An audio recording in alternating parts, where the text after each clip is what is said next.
सांसद मुसलमानों के लिए आवाज़ बुलंद कर रहे हैं, यानी कि त्रिपुरा, असम, कश्मीर में जिन बेकसूर मुसलमानों को टारगेट किया जा रहा है कुछ भगवादारी गुंडों की वजह से, तो उन आरएसएस के गुंडों के खिलाफ बहरीन की संसद में आवाज़ उठाई जा रही है और मोदी सरकार को ये चेतावनी दी जा रही है अगर भारतीय मुसलमानों पर ऐसे ही अत्याचार होता रहा तो हम इंडिया के प्रोडक्ट्स का बहिष्कार कर देंगे।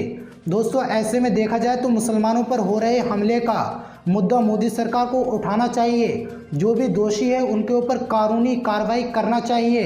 लेकिन भारतीय जनता पार्टी ने ऐसा नहीं किया, क्योंकि अगर बीजेपी आरएसएस के गुंडों को सज़ा देती तो उनका वोट बैंक कम हो जाता।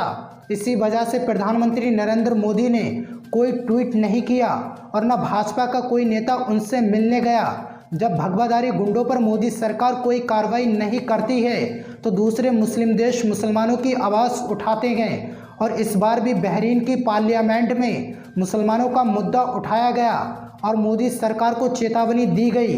दोस्तों, बहरीन की पार्लियामेंट में साफ साफ कहा गया अगर भारत में मुसलमानों पर अत्याचार करना बंद नहीं हुआ तो ऐसे में भारत के साथ व्यापार नहीं किया जाएगा और इंडियन प्रोडक्ट्स का बहरीन से बहिष्कार किया जाएगा। यानी अगर अंधभक्त और भगवादारी गुंडों ने मुसलमानों को परेशान करना बंद नहीं किया तो बहरीन देश इंडिया के प्रोडक्ट्स का बायकॉट कर देंगे। लेकिन दोस्तों, इस खबर पर आपकी क्या राय है?